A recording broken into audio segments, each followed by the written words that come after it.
எண்ணம் போல் வாழ்க்கை. ஆமாங்க. நான் நினச்சிட்டே இருக்கிறது நடக்கும். அதே மாதிரி நீங்களும் நினச்சிட்டே இருந்தால் உங்களுக்கு தேவையானது நடக்கும். வாங்க சில எக்ஸாம்பிள்ஸ் பார்க்கலாமா? ஆமாங்க. நான் 10th ஸ்டாண்டர்ட் படிக்கும்போது என்னோடய சிஸ்டரை விட அதிகமாக மார்க் எடுக்கணும் அப்படின்ட்டு இருந்தேன். ஏன்னா நான் படித்தது கவர்மெண்ட் ஸ்கூலில் வந்து 90s கிட்ஸ் எல்லாருக்குமே தெரியும், ஸ்டாஃப் அந்த டைமில் ரொம்ப கம்மியாக தான் இருந்திருப்பாங்க. என் ஸ்கூலில் கவர்மெண்ட் ஸ்டாஃப் வந்து வெறும் 3 பேர் தான், 6 to 10th வரையும். ஸோ அவங்க எல்லாருமே வந்து அந்த சர்க்கிளில் டீச்சர்ஸ் ட்ரைனிங் முடித்தவங்கள அதில் யார் பெஸ்ட்டாக இருக்காங்களோ அவங்கள வந்து இவங்க சேலரியில் ஒரு அமௌண்ட் கொடுத்து ஸ்டாஃபாக வந்து அலாட் பண்ணியிருந்தாங்க. ஸோ அவங்களையும் சேர்த்து ஒரு 5-6 மெம்பர்ஸ் இருப்பாங்க. அவங்க எல்லாருமே தான் எங்களை ட்ரெயின் பண்ணி 10th எக்ஸாமுக்கு ஹெல்ப் பண்ணாங்க.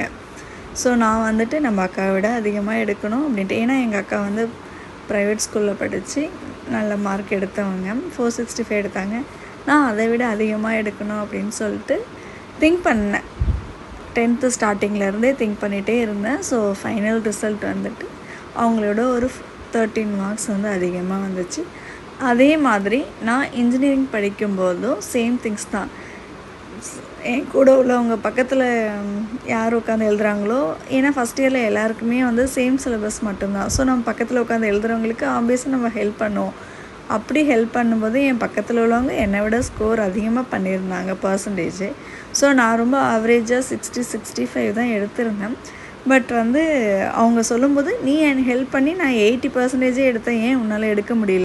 ஸோ அப்போ எனக்கு கொஞ்சம் ஃபீலிங்காக இருந்துச்சு. ஸோ செகண்ட் செம்மில் வந்து நம்ம 80% எடுக்கிறோம் அப்படின்னு சொல்லிட்டு திங்க் பண்ண எப்படி படிக்கணும், என்ன படிக்கணும், எப்படிலாம் டைம் ஸ்பெண்ட் பண்ணணும் ஸ்டடீஸ்க்கு அப்படிங்கிற மாதிரி வழி வகுத்துச்சு. ஸோ செகண்ட் செம்மில் அக்யூரேட்டாக 80% எடுத்தால் நீங்களும் ட்ரை பண்ணி பாருங்கள்.